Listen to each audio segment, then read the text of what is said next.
NEET physics. आज इस part में हम लोग एसी चैप्टर के क्वेश्चंस डिस्कस करेंगे। तो आइए देखते हैं अपना पहला क्वेश्चन क्या कह रहा है। तो पहला क्वेश्चन कह रहा है, the RMS current in a circuit connected to 50 hertz AC source is 15 ampere. The value of current in the circuit 1/600 second after the instant the current is 0। तो हमें बताना है कि करंट की वैल्यू क्या होगी 1/600 सेकेंड टाइम के बाद। तो गिवन क्या है, गिवन है RMS current in a circuit जो कि है 15 एम्पियर और फ्रीक्वेंसी दे रखा है 50 हर्ट्ज। तो हमें मालूम है क्या गिवन है, RMS is equal to 15 ampere. I R M S और पीक करंट किस तरह से रिलेटेड होते हैं, √2 into I R M S is equal to I naught. I R M S की वैल्यू पुट किया 15, तो आई नॉट की वैल्यू यानी पीक करंट की वैल्यू आ गई 15 √2 एम्पियर। अब इंस्टेंट करंट की का फॉर्मूला अगर हम लोग पुट करें, आई नॉट साइन ओमेगा टी, ठीक है। तो एंगुलर फ्रीक्वेंसी फ्रीक्वेंसी के टर्म में क्या हो जाएगा, 2π/v/t, ठीक है। ओमेगा की वैल्यू क्या हो जाएगी, 2π/v और इंटू टी। तो अब आई नॉट की वैल्यू पुट कर दें 15 √2, 2π/v फ्रीक्वेंसी दे रखा है 50 हर्ट्ज, टाइम दे रखा था 1/600। अब इसे अगर हम लोग सॉल्व कर लें तो सॉल्व करेंगे तो आ जाएगा 15 √2 साइन π/6। साइन π/6 की वैल्यू पुट कर दें तो साइन पाई वैल्यू आ जाएगी 1/2, ठीक है, 1/2। तो जो आंसर है हमारा, अब इसे सिंप्लीफाई करें, इसको सिंप्लीफाई करने के लिए क्या करें, तो ये वैल्यू हो जाएगी 15 √2/2, ठीक है। बट हमारा आंसर कितना है 15 √2, यानी कि इसे हम लोग और सिंप्लीफाई करेंगे। सिंप्लीफाई करने के लिए क्या करें, इसको रेशनलाइज करेंगे। रेशनलाइज करने के लिए क्या करें, √/√2 से मल्टीप्लाई कर दें। √2 क्या हो जाएगा, 2 हो जाएगा। तो क्या आ जाएगा अपना आंसर, 15 इंटू 2/2 √2। अगर इसे हम लोग और सिंप्लीफाई करें, 2 से 2 कैंसिल हो जाएगा, बचेगा क्या, 15/√2 एम्पियर। ये हो गया क्या हमारा आंसर।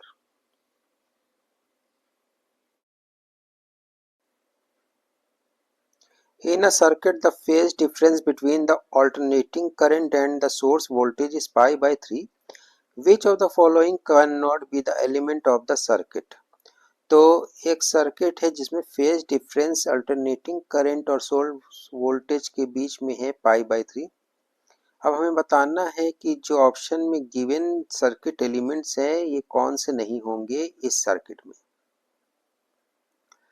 तो इसका आंसर हो जाएगा सी। कैपेसिटर के केस में क्या होता है, करंट लीड करता है सोर्स वोल्टेज से बाय 90 डिग्री थ्रू एल, यानी कि इंडक्टर में करंट लैग करता है सोर्स वोल्टेज से बाय 90 डिग्री, ठीक है। और आर में क्या होता है, करंट जो होता है फेज में होता है सोर्स वोल्टेज के। तो phase difference of 5/3 is not possible in all three cases, यानी कि इस तरह के सर्किट में ना सी हो सकता है, ना एल हो सकता है, ना आर हो सकता है। तो हमारा आंसर क्या हो जाएगा, डी वाला, all of three.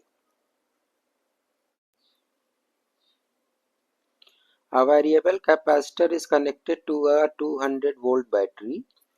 If its capacitance is changed from 2 microfarad to x microfarad, the decrease in energy of the capacitor is 2 into 10 की power -2 joule, then find the value of x। तो एक variable capacitor है जो कि 200 volt battery से connected है, उसका capacitance change हो जाता है 2 माइक्रोफैराड से x माइक्रोफैराड। तो जो डिक्रीज इन एनर्जी, जो डिक्रीज होगी कैपेसिटर की, वो कितनी होगी, 2 इंटू 10 की पावर ऑफ -2 जूल। अब हमें x की वैल्यू फाइंड आउट करना है। तो हमारे पास v की वैल्यू है, c की वैल्यू है और c डैश, यानी कि नया कैपेसिटेंस क्या हो जाएगा, चेंज क्या होगा, c डैश हम ले लें और इसकी वैल्यू ले लें हम लोग x माइक्रोफैराड। अब डिक्रीज इन एनर्जी का फॉर्मूला क्या होता है, half C V square. Decrease in energy half C V square, तो half C V square minus half C dash V square. इस फॉर्मूले को और सिंप्लीफाई करने के लिए क्या करें, वी स्क्वायर को हम लोग कॉमन ले लें, ठीक है। तो 1/2 C minus C dash V square. अब वैल्यूज पुट कर दें, वैल्यूज पुट किया तो डिक्रीज इन एनर्जी की वैल्यू क्या है, 2 × 10⁻⁻2 जूल, ठीक है, is equal to 1/2 C minus C dash, V की वैल्यू है 200, 200 का स्क्वायर हो जाएगा, 200 का स्क्वायर मतलब 4 इंटू 10⁻⁴, तो 4 × 10⁻⁴ आ जाएगा 200 का स्क्वायर करने पर। अब c माइनस सी डैश का हम लोग क्या कहते हैं फॉर्मूला बना ले, तो c माइनस सी डैश का क्या आ जाएगा, 4 × 10⁻⁻2 अपॉन 4 × 10⁻⁴। इसको अगर और सॉल्व करें हम लोग तो आ जाएगा 10⁻⁻6 फराड, यानी कि 1 माइक्रोफराड। तो c माइनस सी क्या आ गई, 1 microfarad. c minus C dash क्या है, चेंज इन कैपेसिटेंस। अब चेंज इन कैपेसिटेंस यानी कि 2 से x हुआ है, तो c की वैल्यू तो 2 हो जाएगी और c डैश हमको फाइंड करना है, x की वैल्यू फाइंड करना है, तो क्या हो जाएगा, c dash is equal to c minus 1 यानी कि 2 माइनस 1, 2 माइनस 1, तो आंसर क्या आ गया हमारा 1 माइक्रोफैराड।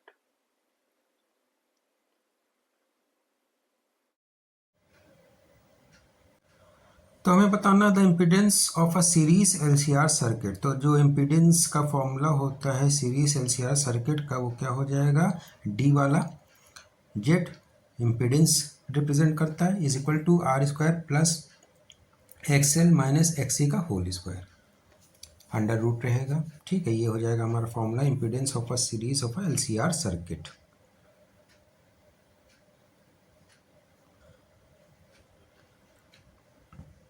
नेक्स्ट क्वेश्चन देखें, the voltage across a resistor and inductor and a capacitor connected in series.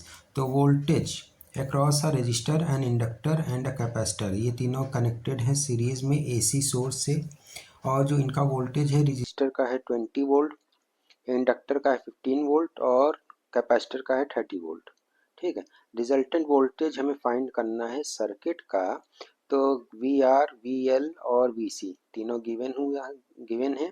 तो रिजल्टेंट वोल्टेज अगर हमें फाइंड करना है तो सबसे पहले देखें, वी आर तो फेस में होता है, ठीक है, एसी के। वी सी और वी एल अपोजिट डायरेक्शन में होते हैं ईच अदर के और परपेंडिकुलर होते हैं वी आर के। तो इसके बेस पे जो हमारा रिजल्टेंट वोल्टेज का फॉर्मूला बनेगा वो बनेगा V equal to under root V R plus V C minus V L का होल स्क्वायर। ये हो गया हमारा रिजल्टेंट वोल्टेज का फॉर्मूला। जब आर एल और सी तीनों कनेक्टेड हों सीरीज में, ठीक। फॉर्मूला नोट कर लीजिएगा, इंपॉर्टेंट है। और ये पॉइंट कि V R is in phase of A C, V C and V L are in opposite direction to each other but perpendicular to V R, ये पॉइंट नोट कर लीजिएगा, important है। तो अब वैल्यूज पुट कर दें, values put करें तो वी आर की 20 का स्क्वायर प्लस 30 माइनस 15 का होल स्क्वायर, तो सॉल्व करें तो आ जाएगा 30 माइनस 15 की वैल्यू आ जाएगी 225, 400 प्लस 225 अंडर रूट 625, तो अंडर रूट 625 की वैल्यू क्या हो जाएगी 25 वोल्ट। तो आंसर आ गया हमारा बी वाला, सी वाला 25 वोल्ट।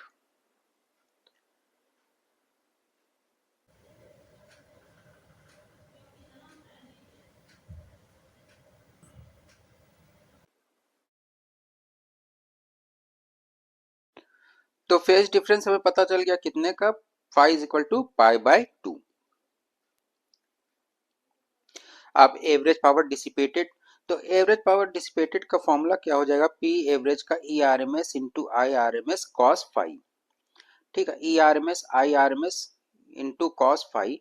अब फाई की वैल्यू यहाँ पे क्या दे रखी है, पाई/2, पाई/2 क्या होता है हमारा 90, कॉस 90 क्या होता है 0, तो E R M S into I R M S into 0 क्या हो जाएगा 0, तो पी एवरेज हमारा क्या हो गया 0। अब नेक्स्ट क्वेश्चन देखते हैं, तो हमारा आंसर कौन सा, ऑप्शन डी 0। अब नेक्स्ट क्वेश्चन देखते हैं, नेक्स्ट क्वेश्चन देखें, choose the quantity whose SI unit is not ohm. तो इनमें से कौन सी क्वांटिटी की एसआई यूनिट ओम नहीं होगी, ये हमें बताना है। तो हमें मालूम है रेजिस्टेंस ऑपोजिशन ऑफर करता है करंट फ्लो में, रेजिस्टेंस, ठीक है। रिएक्टेंस जो है ऑपोजिशन ऑफर करता है करंट फ्लो में ड्यू टू इंडक्टर। इम्पीडेंस भी क्या कहते हैं करंट फ्लो में ऑपोजिशन प्रोड्यूस करता है, रीजन रेजिस्टेंस और रिएक्टेंस की वजह से, ठीक है। और तो ये ऑपोजिशन ऑफर करते हैं, ठीक है, करंट को फ्लो होने से रोकते हैं, तो ये तीनों की एसआई यूनिट जो है ओम में हो जाएगी, बट कैपेसिटेंस की क्या हो जाएगी, ये हमारा फैराड है। तो एसआई यूनिट कैपेसिटेंस की क्या हो जाएगी, फैराड। रेजिस्टेंस, रिएक्टेंस और इम्पीडेंस क्या ऑपोजिशन ऑफर करते हैं करंट फ्लो में, ठीक है। रिएक्टेंस इंडक्टर की वजह से, इम्पीडेंस रेजिस्टेंस और रिएक्टेंस दोनों की वजह से। तो हमारा आंसर क्या हो जाएगा, SI unit of capacitance is farad, C हमारा आंसर हो जाएगा। नेक्स्ट क्वेश्चन देखें, the peak value of as 220 volt AC is, तो पीक वैल्यू हमें बताना है 220 वोल्ट एसी का। तो हमें मालूम है V peak is equal to V R M S into under root two. V R M S कितना दे रखा है 220 वोल्ट, तो वी पीक हमारा आ जाएगा 220 वोल्ट अंडर रूट टू, तो आंसर क्या हो जाएगा हमारा डी वाला 220 into under root two volt. The variation of reactance of a capacitor with frequency is represented correctly by, तो हमें ग्राफ दे रखा है किसका, variation of reactance of capacitor का, हमें विद फ्रीक्वेंसी, ठीक है। तो रिएक्टेंस और फ्रीक्वेंसी के बीच का ग्राफ दे रखा है। अब हमें बताना है करेक्ट आंसर कौन सा है, तो हमें मालूम है जो रिएक्टेंस होता है एक्स सी, वो क्या होता है 1/ओमेगा सी, ओमेगा की वैल्यू 2 पाई वी, ठीक है। तो यहाँ पे देखें v क्या है, फ्रीक्वेंसी, तो एक्सी और v के बीच में रिलेशन क्या है, डायरेक्टली प्रोपोर्शनल का, इनवर्सली प्रोपोर्शनल का। तो इनवर्सली प्रोपोर्शनल का रिलेशन है, तो XC is equal to 1/v। तो जो आंसर हो जाएगा वो हमारा कौन सा इस तरह का रिलेशन शो कर रहा है, रेक्टेंगुलर हाइपरबोला डी वाला। तो ये हमारा डी वाला जो आंसर है वो करेक्ट है। क्यों, क्योंकि एक्सी और v के बीच में जो रिलेशन है वो कौन सा है, 1/v का है, इनवर्सली प्रोपोर्शनल का। नेक्स्ट क्वेश्चन देखें, the phase difference between voltage across L and C in series is, L और सी सीरीज में है, तो फेज डिफरेंस इनके बीच के वोल्टेज का हमें बताना है। तो हमें मालूम है across L voltage lead the current by 90 degree, और सी में क्या होगा, voltage lags behind the current by 90 degree, ठीक है। एल में वोल्टेज लीड कर रहा है द करंट से बाय 90 डिग्री, और वोल्टेज लैग कर रहा है करंट से 90 डिग्री सी में। Phase difference between voltage across L and C in series is 90 plus 90 180 degree हो जाएगा। तो जो फेज डिफरेंस आ गया वो कितने का आ गया हमारा, 180 डिग्री का। अब नेक्स्ट क्वेश्चन देखें, तो क्वेश्चन हमारा कह रहा था resistance of a coil for direct current is 10 ohm. Resistance direct current coil में कितना होगा, 10 ओम। और जब एसी सेंट किया जाएगा सेम कॉइल में तो रेजिस्टेंस कितना हो जाएगा। तो जब डायरेक्ट करंट सेंट किया जा रहा कॉइल में तो सिर्फ रेजिस्टेंस होगा, और जब एसी को सेंट किया जाएगा सेम उसी कॉइल में तो क्या आ जाएगा, तब आ जाएगा हमारा इंडक्टिव रिएक्टेंस एक्सएल, ठीक है।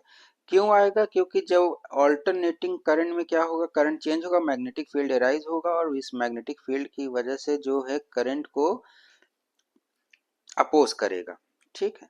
तो इंडक्टिव रिएक्टेंस आ जाएगा, इस इंडक्टिव रिएक्टेंस की वैल्यू हमेशा पॉजिटिव होगी। तो जो टोटल इम्पीडेंस हो जाएगा वो हो जाएगा R square plus X L square, ठीक है, ग्रेटर देन आर। तो जो आंसर होगा हमारा बी वाला होगा, कितना हो जाएगा, ग्रेटर देन 10 ओम। क्यों, क्योंकि रेजिस्टेंस तो था ही, अब साथ में क्या आ गया, एक्सएल स्क्वायर, और इसकी वैल्यू क्या होगी, पॉजिटिव होगी। नेक्स्ट क्वेश्चन देखें, when an alternating voltage E is equal to E naught sin omega t is applied to a circuit, a current I is equal to I naught sin omega t plus pi by 2, ठीक है। यहाँ पे pi by 2 नहीं है, यहाँ पे pi by 2 है। Flows through it, the average power dissipated in the circuit is, तो हमें बताना है एवरेज पावर कितना डिसिपेट होगा, ये हमें बताना है। तो सबसे पहले देखें गिवन क्या है, गिवन है यहाँ पे फेज डिफरेंस, क्योंकि यहाँ पे भाई देखो पाई बाय 2 नहीं है, यहाँ पे पाई